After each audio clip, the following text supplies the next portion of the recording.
Hello student. तो आज अपन 11th class के फर्स्ट चैप्टर के बारे में पढ़ेंगे।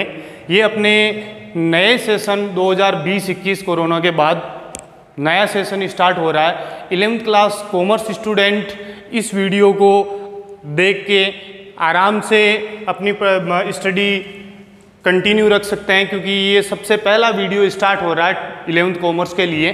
तो सबसे पहले चैप्टर के अंदर अपन पढ़ेंगे इंट्रोडक्शन ऑफ अकाउंटिंग, क्योंकि देखो सारे स्टूडेंट कॉमर्स के लिए एकदम नए हैं, यानी कि एक तरह से कॉमर्स के आपके एलकेजी में एडमिशन हो रहा है। तो आपको एकदम बेसिक और स्टार्टिंग से आपको समझाया जाएगा।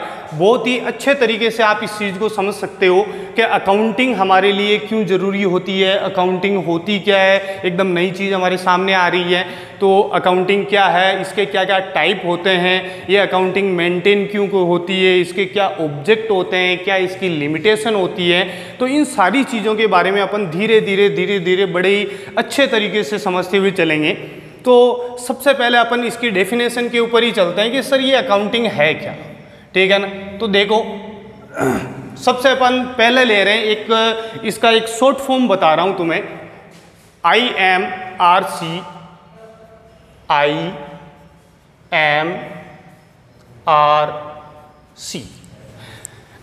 देखो अपन जब पढ़ेंगे तो दो चीज़ें आएंगी, एक तो अकाउंटिंग क्या होती है और एक बुक कीपिंग क्या होती है। जो बुक कीपिंग होती है वो होती है IMRC, शॉर्ट यानी कि फुल फॉर्म इसका बाद में बताऊंगा। इसके बाद में आता है SAC, IMRC SAC, ठीक है। तो देखो ये क्या है। तो देखो भी स्टूडेंट कि जब अपन अकाउंटिंग स्टार्ट करते हैं तो सबसे पहले अपन को क्या करना होता है। सबसे पहला काम हमारा होता है आइडेंटिफाई, ठीक है। यानी कि सबसे पहले अपन क्या करते हैं, आइडेंटिफिकेशन करते हैं। तो सबसे पहले आइडेंटिफिकेशन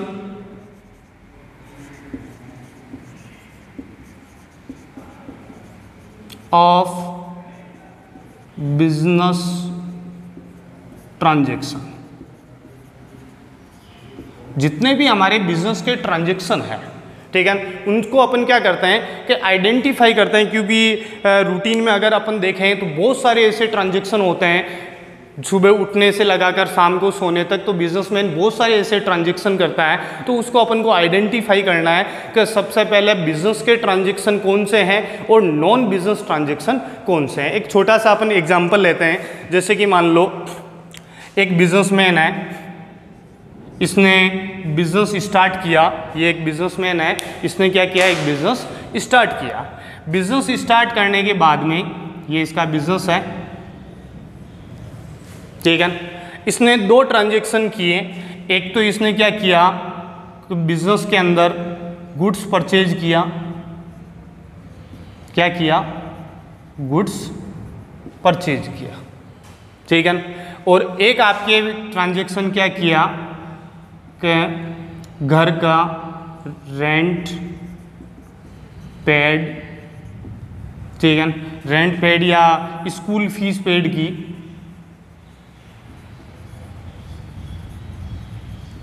दो ट्रांजैक्शन किए। एक तो इसने क्या किया कि गुड्स परचेज किया, और एक क्या किया, इसने अपने बच्चों की स्कूल फीस पेड की, ठीक है। तो इसमें से अपन देख सकते हैं कि गुड्स जो परचेज किया ये आपके क्या है, एक बिजनेस का ट्रांजैक्शन है। लेकिन बच्चों की स्कूल फीस पेड कर रहा है, ये आपके क्या है, नॉन बिजनेस ट्रांजैक्शन है। तो आपको ध्यान यही रखना है, अकाउंटिंग केवल और केवल बिजनेस ट्रांजैक्शन की जाती है। जो आपके घर के ट्रांजैक्शन या अदर जो ट्रांजैक्शन है जिससे बिजनेस का केस या एनी कोई आपके अकाउंट इफेक्ट नहीं होता है, उन ट्रांजैक्शन को अपन बिजनेस के अंदर कहीं पर भी रिकॉर्ड नहीं करेंगे। मतलब जो अकाउंटिंग की जाती है वो अकाउंटिंग किसकी की जाती है, बिजनेस ट्रांजैक्शन की जाती है। तो सबसे पहले अपन को क्या करना है, आइडेंटिफिकेशन करना है। किस चीज़ का आइडेंटिफिकेशन करना है अभी, क्या हमारे बिजनेस ट्रांजैक्शन का, ठीक है। इसके बाद में मेजरमेंट करेंगे अपन। अब मेजरमेंट अपन को सर किस चीज़ का करना है, तो सबसे इसके बाद में अपन मेजरमेंट करेंगे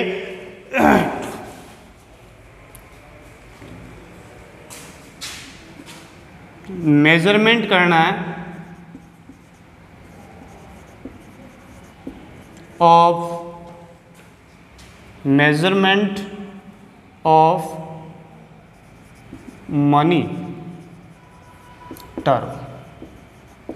ठीक है ना, यानी कि अपन को क्या करना है, मेजरमेंट करना है किसका, मॉनेटरी ट्रांजेक्शन का, कि ये मनी ट्रांजेक्शन के अंदर इसको कन्वर्ट करना है। यानी कि गुड्स आपने परचेज किया, अब गुड्स तो आपने परचेज कर लिया, अब गुड्स में आपने परचेज क्या किया कि मार्बल परचेज किया, आपने क्या किया, एक ब्लॉक खरीदा, ब्लॉक खरीदा किस चीज़ का, मार्बल का।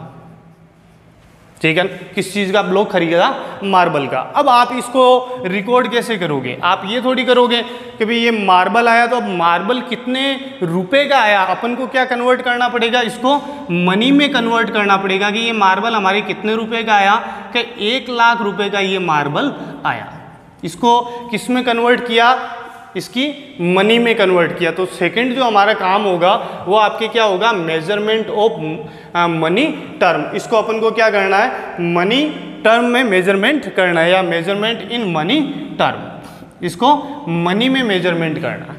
ठीक है ना। तो ट्रांजेक्शन को 2 टाइप में यहाँ पर डिवाइड हो जाता है। देखो सबसे पहले आइडेंटिफिकेशन करेंगे तो एक तो बिजनेस ट्रांजेक्शन हो जाते हैं, एक नॉन बिजनेस ट्रांजेक्शन हो जाते हैं। अब जो बिजनेस ट्रांजेक्शन है उसको अपन मॉनेटरी और नॉन मॉनेटरी ट्रांजेक्शन के अंदर अलग अलग डिवाइड करेंगे। कुछ एक ट्रांजेक्शन ऐसे होते हैं जो नॉन मॉनेटरी होते हैं, जैसे कि बिजनेस के अंदर हमारी जो एम्प्लॉई है बहुत होनेस्ट है, बहुत ईमानदार है, ठीक है, हार्ड वर्कर है, ये हमारे बिजनेस के लिए बहुत इंपॉर्टेंट चीज़ है। लेकिन इनकी हार्डवर्क को या इनकी ईमानदारी को, इनके होनेस्ट को, इसको अपन मनी में कन्वर्ट नहीं कर सकते कि ये कितने रुपए का ईमानदार है, इसको मनी में तो कन्वर्ट नहीं कर सकते ना अपन। तो अपन को क्या करना है, उन ट्रांजैक्शन को बिजनेस में रिकॉर्ड नहीं करना है। ठीक है ना। तो जिस चीज़ को अपन मनी में मेजरमेंट कर सकें कि मैंने मार्बल खरीदा तो कितने रुपए का मार्बल खरीदा, कि 1 लाख रुपए का। मैंने फर्नीचर परचेज किया तो फर्नीचर कितने रुपए का परचेज किया, कि 20,000 रुपये का। मैंने एक बिल्डिंग खरीदी तो बिल्डिंग कितने रुपए की खरीदी, कि 1 लाख रुपए की। तो ये आपके मनी में कन्वर्ट हो रहे हैं, तो उनको अपन आगे लेके चलेंगे। ठीक है ना। तो सबसे पहले अपन को आइडेंटिफिकेशन करना है जो भी ट्रांजेक्शन है, इसके बाद में जो बिजनेस ट्रांजेक्शन है उसको मनी के अंदर कन्वर्ट करना है। इसके बाद में मनी में जो रिकॉर्ड हो जाता है उसको अपन आगे लेके चलेंगे और इनको करेंगे अपन रिकॉर्डिंग। क्या करेंगे, रिकॉर्डिंग। और रिकॉर्डिंग कहाँ पर करना है आपको, इन जर्नल में। किसमें, जर्नल में। यानी कि जर्नल एक का आपकी बुक है, ठीक है ना। जर्नल आपकी क्या है, एक बुक है, ठीक है ना। आपके बुक है जर्नल। ड्राइंग मेरी थोड़ी सही नहीं है। इसके अंदर आपको क्या करना है, इनको मेंटेन करना है। ठीक है। तो जो भी आपके मॉनेटरी ट्रांजैक्शन होंगे उसका रिकॉर्डिंग करेंगे। किस में करेंगे अपन, रिकॉर्डिंग जर्नल में करेंगे। इसके बाद में इनका क्लासिफिकेशन करना है। क्लासिफिकेशन इनका कहाँ पर, जर्नल के बाद में लेजर में।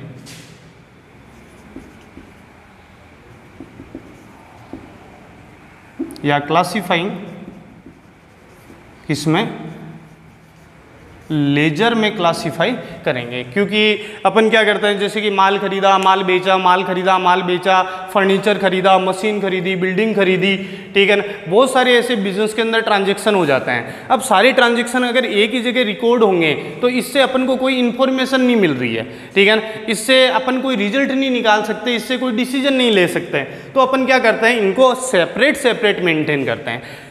पूरे साल के अंदर जितना भी परचेज किया उसकी एक अलग बुक बना ली, ठीक है, या फिर अलग जगह रिकॉर्ड कर दिया, ठीक है। जितनी भी आपने सेल की उसको एक अलग जगह रिकॉर्ड कर दिया। तो अपन क्या कर रहे हैं, इनकी क्लासिफाइंग कर रहे हैं, क्लासिफिकेशन कर रहे हैं, इनको अलग अलग सेपरेट मेंटेन कर रहे हैं, ठीक है। इसके बाद में आपको क्या करना है, नेक्स्ट इसकी प्रोसेस चलेगी समराइजिंग, ठीक है।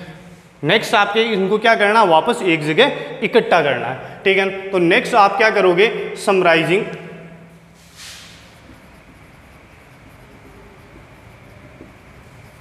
ठीक है, या तो आप ट्रायल बैलेंस बना लो, ठीक है, क्या कर लो, ट्रायल बैलेंस बना लो, या फिर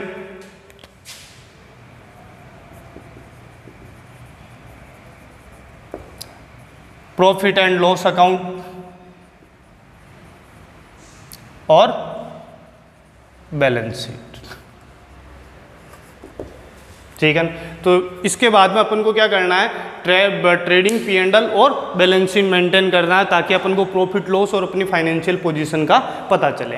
ठीक है, ये सारी चीज़ें क्या होती है ये अभी अपन को समझ में नहीं आएगा, यानी कुल मिला के जो हमने क्लासीफाई किया था उनको वापस एक जगह अपन क्या कर रहे हैं, समरी बना रहे हैं। जैसे कि अपन चैप्टर जब पढ़ते हैं तो सबसे पहले अपन इंट्रोडक्शन पढ़ते हैं, उसके बाद में उनके टॉपिक पढ़ते हैं, यानी कि अलग अलग सबसे पहले तो इंट्रोडक्शन के अंदर पूरा चैप्टर एक तरह से आ जाता है, इसके बाद में अपन क्या करते हैं कि उनके टॉपिक पढ़ते हैं और लास्ट में आपके क्या आती है, वापस एक समरी आती है। ठीक है, इसके बाद में एनालाइज करना आपको, इसके बाद में आपको क्या करना है, एनालाइज करना है। ठीक है, एनालाइज यानी कि जो मैनेजमेंट होता है वो हमारी अकाउंटिंग को देख के अपने कुछ एक डिसीजन लेता है, कुछ एक नई पॉलिसी बनाता है, तो वो सारा उसका काम होता है। ठीक है, इसके बाद में है कम्युनिकेशन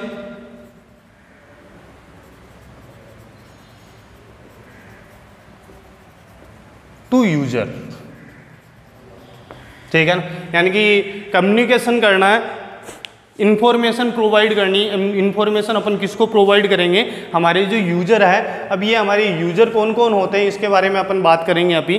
तो सबसे पहले एक बार मैं आपको वापस समझा देता हूँ कि जो भी हमारे सबसे पहले अपन अकाउंटिंग करते हैं तो सबसे पहले बिजनेस और नॉन बिजनेस ट्रांजेक्शन है उनको अपन अलग अलग आइडेंटिफाई करेंगे। तो जो भी ट्रांजेक्शन होते हैं उसमें से बिजनेस ट्रांजेक्शन अलग करेंगे, नॉन बिजनेस ट्रांजेक्शन उनको अलग करेंगे। जो भी बिजनेस ट्रांजेक्शन होते हैं उनको भी अपन दो कैटेगरी के अंदर डिवाइड करेंगे, जो मॉनेटरी ट्रांजेक्शन है और जो नॉन मॉनेटरी ट्रांजेक्शन है। तो नॉन मॉनेटरी ट्रांजेक्शन को अपन छोड़ देंगे, मॉनेटरी ट्रांजेक्शन को अपन आगे लेके चलेंगे।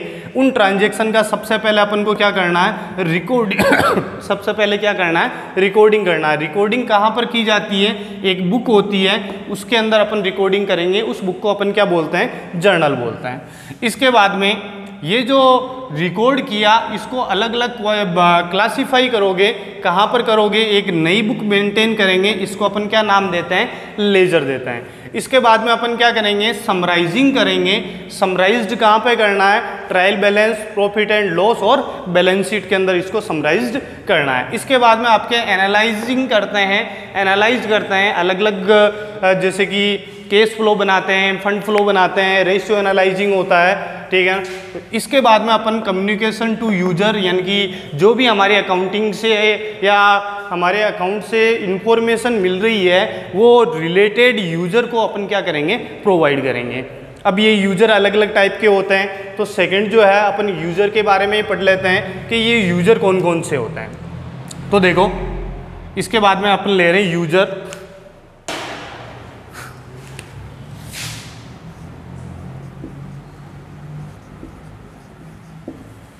यूजर, अब देखो बिजनेस की जो अकाउंट होते हैं, कौन से ऐसे यूजर होते हैं जो इसकी इंफॉर्मेशन चाहिए होती है, जो जिनको इसकी इंफॉर्मेशन चाहिए होती है। जैसे कि अगर मान लो कि आप इन्वेस्टर हो, आपको किसी कंपनी में इन्वेस्टमेंट करना है, तो डेफिनेटली ये तो है नहीं कि किसी कंपनी का नाम सुना और उसके अंदर पैसा लगा दिया। हमने दो चार कंपनी के नाम सुने कि रिलायंस है, टाटा है, या आपके सैमसंग कंपनी है, या HDFC कंपनी है। ठीक है ना, इनके नाम सुने, सीधा तो इसके अंदर पैसा अपन लगा नहीं सकते। अपन क्या करेंगे, इनकी इंफॉर्मेशन निकालेंगे। ठीक है ना, इनके प्रॉफिट लॉस को देखेंगे, इनकी बैलेंस शीट को देखेंगे और अपना एक डिसीजन लेंगे। ठीक है ना, तो यूजर जो होते हैं ये आपके दो टाइप के होते हैं। एक तो होते हैं इंटरनल यूजर, इंटरनल यूजर, और एक होता है एक्सटर्नल यूजर। एक तो क्या होता है इंटरनल, और एक कौन सा होता है, एक्सटर्नल यूजर। अब ये इंटरनल और एक्सटर्नल यूजर कौन कौन से होते हैं इनके बारे में भी अपन देख लेते हैं। तो देखो इंटरनल यूजर के अंदर आता है आपके, जैसे कि ओनर है, ओनर। इसके बाद में आपके आता है मैनेजमेंट, इसके बाद में होता है एम्प्लॉय, ठीक है। ये आपके इसके इंटरनल यूजर होते हैं। एक ओनर को अपने बिजनेस की इंफॉर्मेशन चाहिए होती है, क्योंकि एक बिजनेसमैन पूरे साल मेहनत करता है, जैसे कि एक स्टूडेंट पूरे साल तक मेहनत करता है, लास्ट में उसको रिपोर्ट कार्ड मिलती है, वैसे ही एक बिजनेसमैन पूरे साल मेहनत करता है तो इसको भी अपनी एक रिपोर्ट कार्ड चाहिए होती है कि मैंने पूरे साल के अंदर कितना प्रॉफिट अर्न किया, कितना लॉस हुआ, मेरे बिजनेस ने टोटल परचेज कितनी की, टोटल सेल कितनी हुई, कितनी मेरी एसेट्स है, कितनी लाइबिलिटी है, तो इसको भी अपनी एक इंफॉर्मेशन चाहिए होती है। अगले साल कुछ नया करना है तो उसका डिसीजन ले सकता है। इसके बाद में इंफॉर्मेशन चाहिए होती है मैनेजमेंट को, क्योंकि मैनेजमेंट क्या करता है, नई नई पॉलिसी लेके आता है, नए नए सेल के तरीके लेके आता है, तो इसको भी क्या करना है, अपने जो पुरानी पॉलिसी है वो कितनी सक्सेस हुई, उससे कितना प्रॉफिट हुआ, कितना लॉस हुआ, कितना बैड डेब्ट्स हुआ, ठीक है ना, ये सारी इंफॉर्मेशन इसको चाहिए होती है, ठीक है। इसके बाद में है एम्प्लॉय।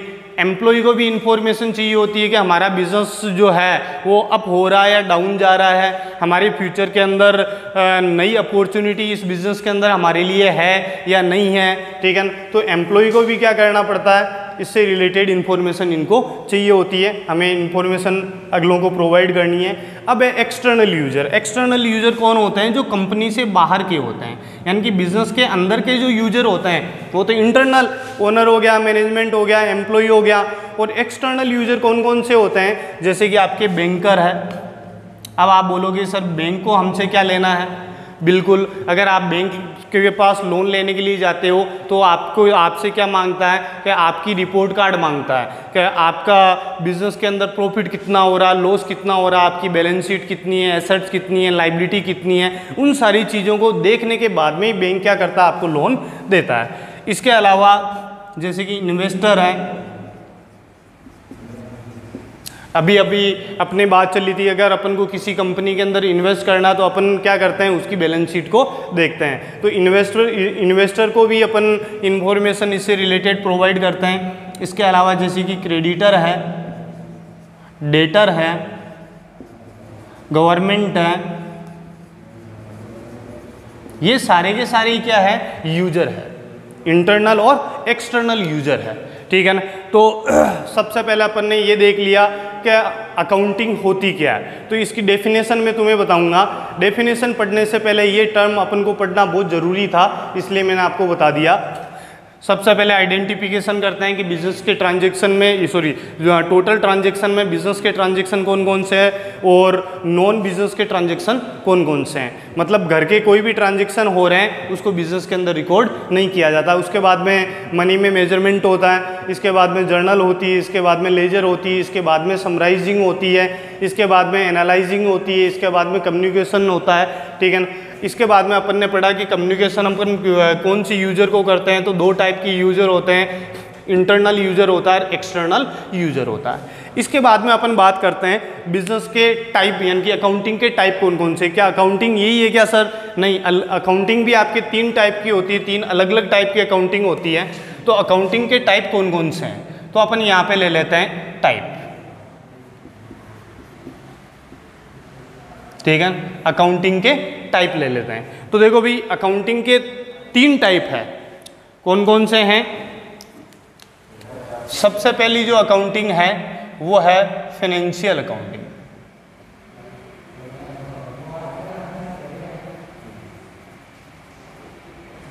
सर इसका काम क्या होता है?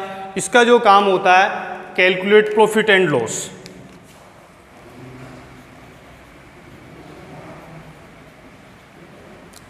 प्रॉफिट एंड लॉस, हमारी प्रॉफिट लॉस की कैलकुलेशन करना, हमारी फाइनेंशियल पोजीशन की कैलकुलेशन करना, ये सारा का सारा काम किसका होता है? फाइनेंशियल अकाउंटिंग का होता है। इसके अलावा कौन सी अकाउंटिंग होती है? दूसरी अकाउंटिंग होती है मैनेजमेंट अकाउंटिंग।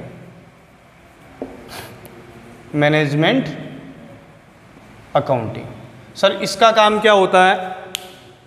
इसका जो काम होता है, ये मैनेजमेंट को हेल्प करता है, हेल्प इन डिसीजन मेकिंग। किस चीज़ में हेल्प करता है? कि डिसीजन लेने में हेल्प करता है। मैनेजमेंट जो नई नई पॉलिसी बनाता है उसमें डिसीजन लेने का काम किसका होता है? मैनेजमेंट का। तो अकाउंटिंग की इंफॉर्मेशन से ये क्या करता है? हेल्प करता है। इसके बाद में और कौन सी अकाउंटिंग होती है? तो तीसरे टाइप की अकाउंटिंग होती है आपके cost accounting. Cost accounting sir ये क्या करता है? तो कॉस्ट अकाउंटिंग जो होता है वो कैलकुलेट करता है किस चीज़ की कॉस्ट, हमारा जो प्रोडक्ट है उसकी cost, calculate cost of product. ठीक है ना? जैसे कि आपके पापा अगर मान लो कि मकान बनाते हैं, अगर आपको नया मकान बनाना है तो डायरेक्ट ही तो आप मकान बनाना स्टार्ट नहीं करते। सबसे पहले आप क्या करते हो कि एक अपना बजट तैयार करते हो।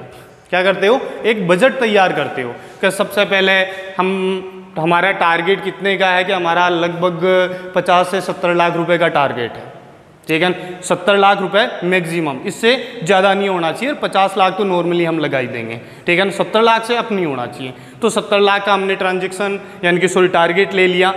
अब आपने देखा कि एक प्लॉट अपन को मिल रहा है, तो प्लॉट कितने का मिल रहा है? आपने पहले से अपना बजट बनाया हुआ है कि 20 लाख तक का अपन को प्लॉट लेना है। ठीक है, तो आप क्या करोगे? कोशिश करोगे 20 लाख के अंदर अंदर हमें कोई प्लॉट मिल जाए। जैसे 30 लाख रुपए का प्लॉट मिल रहा हो, ठीक है, तो आप फटाफट उसको कैंसिल कर दो, क्योंकि आपको पता है आपको अपने बजट के हिसाब से चलना है। ठीक है, तो 20 लाख तक का आपने ये प्लॉट ले लिया। इसके बाद में अब रिमेनिंग हमारे बजट में से अपने मनी कितनी बची की? 50 लाख रुपए की। तो 50 लाख रुपए का सारा कंस्ट्रक्शन अपन को करवाना है, इंटीरियर भी करवाना है, कलर वगैरह, फर्निश वगैरह सारा करवाना है। ठीक है ना? तो सबसे पहले आप क्या करते हो? कॉस्ट मेंटेन करते हो। तो हमारे प्रोडक्ट की कॉस्ट निकालने के लिए, जैसे कि अपन को मान लो कि मोबाइल बना के बेचना है। क्या करना है? मोबाइल बना के बेचना है। तो कितने रुपए में बेचोगे? तो ये डिसाइड करने से पहले आपको ये तो पता होना चाहिए ना कि आपने जो मोबाइल बनाया है उसकी क्या कॉस्ट कितनी आ रही है। जब आपको कॉस्ट पता होगी तभी तो आप सेल प्राइस डिसाइड करोगे कि कॉस्ट आई हमारी एक मोबाइल की कितनी के 10,000। अब आप हर पर पीस आप 2,000 रुपये इस पर प्रॉफिट कमाना चाहते हो, तो आप सेल कितने में करोगे? 12,000 रुपये में सेल करोगे। ठीक है, तो कैलकुलेट कॉस्ट ऑफ प्रोडक्ट। तो ये आपके 3 टाइप की अकाउंटिंग होती है। कौन कौन सी अकाउंटिंग हो गई? एक तो आपके फाइनेंशियल अकाउंटिंग हो गई, जिसका काम क्या होता है? प्रॉफिट और लॉस निकालना होता है। इसके बाद में कौन सी अकाउंटिंग हो गई? मैनेजमेंट अकाउंटिंग हो गई। ठीक है, जिसका काम क्या होता है कि मैनेजमेंट ये हेल्प करना, मैनेजमेंट को हेल्प करना होता है किस चीज़ में? कि वो कोई डिसीजन अगर लेता है नई पॉलिसी बनाने के, या कोई नए टाइप की सेल को प्रमोट करने के, या और कुछ अगर कोई डिसीजन लेना चाहता है उसके अंदर हेल्प करना। इसके बाद में हमारा जो प्रोडक्ट है इसकी कॉस्ट को कैलकुलेट करना। ठीक है, इसके बाद में अपन लेते हैं नेक्स्ट कि सर ये सारी चीज़ तो समझ में आ गई, इसके अलावा भी और भी कोई रीज़न है क्या जिसके कारण अपन अकाउंटिंग मेंटेन करते हैं? यानी कि मेन कौन कौन से ऐसे ऑब्जेक्ट है? ठीक है, मेन कौन कौन से ऑब्जेक्ट है जिसके कारण अपन क्या करते हैं? ये अकाउंटिंग मेंटेन करते हैं। ठीक है, तो 4 या 5 आपको मैं कुछ ऐसे ऑब्जेक्ट बता रहा हूं जिसके कारण अपन को अकाउंटिंग मेंटेन करनी पड़ती है। तो सबसे पहला काम, टू कीप सिस्टमेटिक रिकॉर्ड। ठीक है ना? यानी कि हमारे जो ट्रांजैक्शन है उसको एक सिस्टमेटिक तरीके से मेंटेन करने के लिए भी अपन क्या करते हैं? रिकॉर्ड करते हैं। जैसे कि अपने घर में अगर कोई शादी हो और आपको अगर 10-20 हज़ार रुपये दे दिए जाएं, क्योंकि शादी के अंदर कौन कहाँ पे रहता है, लगभग थोड़ा सिस्टम ख़राब सा हो जाता है। तो एंड टाइम पे अगर मार्केट जा रहे हो और आपको कोई सडनली कोई चीज़ की ज़रूरत पड़ गई, तो आपके पास कुछ एक्स्ट्रा मनी दे दी जाती है 10,000 रुपये। लेकिन घर वाले एक बात बोलते हैं कि बस सारी चीज़ का क्या करना? हिसाब रखना। ठीक है, तो आप क्या करते हो? जैसे ही कोई एक्सपेंस होता है फटाफट अपनी डायरी के अंदर नोट कर लेते हो, फटाफट डायरी में नोट कर लिया। ऐसे ही काफ़ी जनों ने, जैसे घर के जो मेंबर है सब ने रिकॉर्ड किया था। जिसके भी हाथ से पैसा खर्च हुआ था उन्होंने क्या किया? अपनी अपनी डायरी में रिकॉर्ड कर लिया। लेकिन ये सारा रिकॉर्ड सिस्टमेटिक नहीं है। सारे एक्सपेंसेज हैं, ठीक है ना। किसी के 5,000 खर्च हुए, किसी के 50,000 खर्च हुए, किसी की जेब से 70,000 रुपये खर्च हुए, किसी के 9,000 रुपये खर्च हुए, तो सबने रिकॉर्ड तो कर लिया, रिकॉर्डिंग तो हो गई, लेकिन ये सिस्टमेटिक नहीं हुई। तो आपने क्या किया कि एक नया पेपर या एक नया रजिस्टर लिया, उसके अंदर ऑल एक्सपेंसेज को, ऑल इनकम को, ठीक है, सिस्टमेटिक तरीके से रिकॉर्ड कर लिया, तो उसको आप अकाउंटिंग कह सकते हो। तो अकाउंटिंग को एक मेन ऑब्जेक्ट होता है, हमारे बिजनेस के जितने भी ट्रांजेक्शन होते हैं उनको एक सिस्टमेटिक ढंग से, सिस्टमेटिक तरीके से क्या करना होता है, रिकॉर्ड करना होता है। इसके बाद में सेकंड आपका काम क्या है, to calculate profit and loss. मैंने पहले ही कहा था, जब एक नॉर्मल स्टूडेंट साल के लास्ट में जब आता है एग्ज़ाम देने के बाद में, तब वो चाहता है कि भी मेरी रिपोर्ट कार्ड क्या है, मैंने पूरे साल तक कितनी मेहनत की, इसको एक परसेंटेज में मेरे कितने आ रहे हैं। तो बिजनेसमैन भी डेफिनेटली चाहता है कि पूरे साल तक जब उसने मेहनत की है तो उसको टोटल प्रॉफिट कितना हो रहा है, लॉस कितना हो रहा है, पोजीशन में, फाइनेंशियल पोजीशन में पिछले साल के अकॉर्डिंग थोड़ा सा मजबूत हुआ है या थोड़ा डाउन हुआ है। तो अपन क्या करते हैं, calculate profit and loss, profit और लॉस को कैलकुलेट करने के लिए भी अपन क्या करते हैं, अकाउंटिंग को मेंटेन करते हैं। इसके बाद में तीसरा है to know financial position, to know financial position. Financial position को देखने के लिए भी, यानी कि हमारी टोटल एसेट्स कितनी है, टोटल लाइबिलिटी कितनी है, ये चीज़ देखने के लिए भी अपन क्या करते हैं, अकाउंटिंग मेंटेन करते हैं, ठीक है ना। लास्ट है to provide information to user, user को इंफॉर्मेशन प्रोवाइड करने के लिए भी अपन क्या करते हैं, अकाउंटिंग मेंटेन करते हैं। अगर मान लो कि कोई इन्वेस्टर आ गया, कोई हमें बैंक से लोन लेना, हम बैंक के पास गए तो बैंक को कहा कि भी हमें 50 लाख रुपए का लोन चाहिए, तो बैंक बोलेगी कि भी आप कितना कमाते हो, आपने बोला कि हम तो साल के 50 लाख 20 लाख रुपए कमाते हैं या 10 लाख रुपए कमाते हैं, तो बैंक बोलेगी हम कैसे मान लें, हम कैसे मान लेंगे आप साल के 10 लाख रुपए कमाते हो, कोई रिकॉर्ड दो। तो अपन को क्या करना पड़ेगा, हमारे अकाउंट मेंटेन करने पड़ेंगे सिस्टमेटिक तरीके से कि हमने इतने इतने का माल खरीदा, इतने इतने का बेचा था, इतने इतने एक्सपेंस हुए थे, इतना इतना हमारा प्रॉफिट हुआ था, ये हमने सीए से ऑडिट करवाया था, इसके ऊपर देखो सीए की सील भी लगी हुई है, ये वैलिड डॉक्यूमेंट है, इसको आप देख सकते हो, ठीक है। तो कुछ वैलिड डॉक्यूमेंट होने चाहिए, किसको, इन्फॉर्मेशन प्रोवाइड करने के लिए, हमारे जो यूजर है उसको इन्फॉर्मेशन प्रोवाइड करने के लिए कुछ ऐसे डॉक्यूमेंट चाहिए जो अपन अकाउंटिंग से ही कर पाएंगे, ठीक है ना। तो ये 4 आपके मेन रीजन हो गए जिसके कारण अपन क्या करते हैं, अकाउंटिंग मेंटेन करते हैं। इसके बाद में बारी आ जाती है कि सर और कोई एडवांटेज वगैरह है क्या इसके, तो अपन ले लेते हैं एडवांटेज ऑफ अकाउंटिंग। अपन क्या ले लेते हैं, एडवांटेज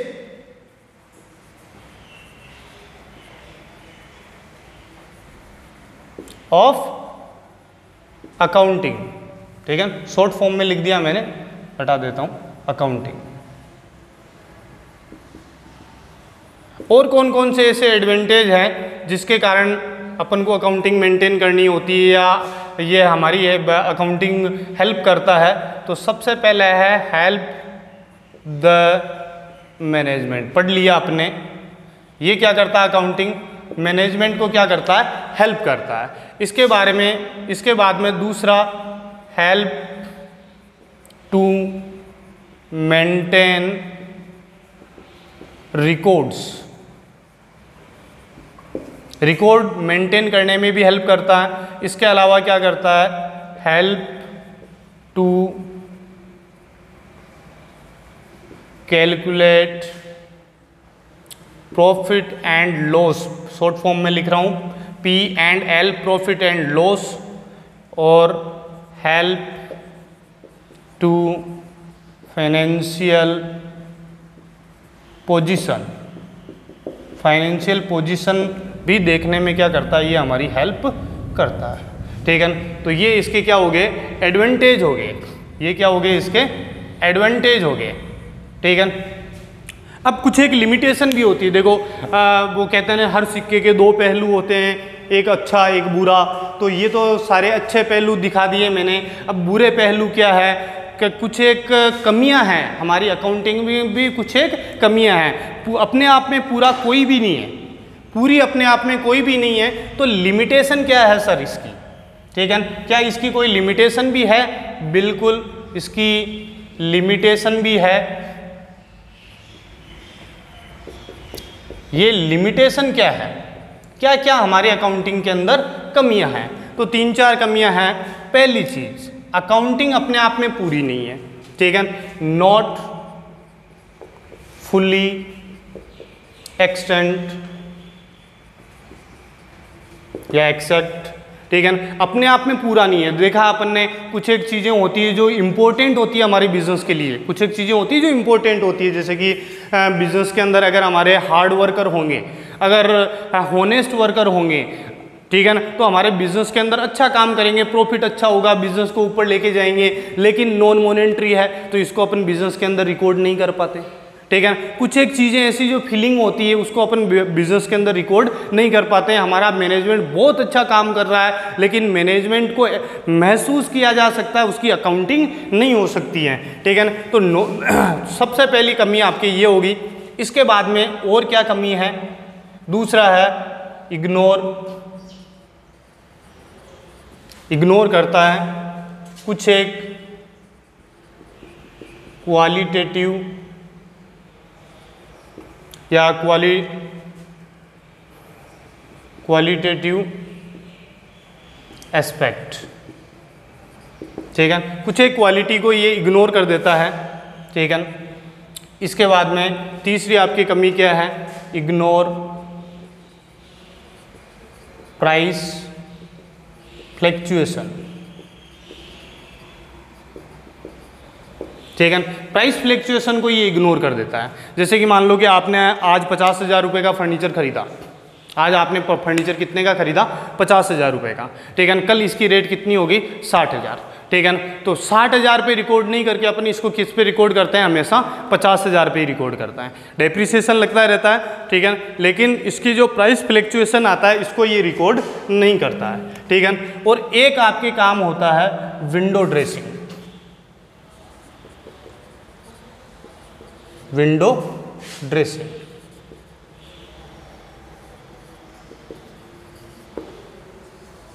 ठीक है। ये 4 कमियां। ये सर ये विंडो ड्रेसिंग क्या है? देखो आज तुम स्टूडेंट हो, कल को अगर मान लो कि सीए बन जाओगी, ठीक है, तो कुछ चीज़ें ऐसी होती है, सीए इतनी नॉलेज ले लेता है, कुछ चीज़ें ऐसी होती है जो एक सीए कर पाता है। जैसे कि मान लो कि प्रॉफिट तो हो रहा है कम और बिजनेस को प्रॉफिट को बड़ा चढ़ा के दिखा रहा है, बैलेंस शीट की फाइनेंशियल पोजीशन तो होती है कमज़ोर और उसको बड़ा चढ़ा के दिखाता है। तो विंडो ड्रेसिंग कहते हैं अपन इसको। क्या बोलते हैं? Window dressing. जितना अपना प्रॉफिट लॉस नहीं होता है उसको कम ज़्यादा करके दिखाना, जितनी अपनी फाइनेंशियल पोजीशन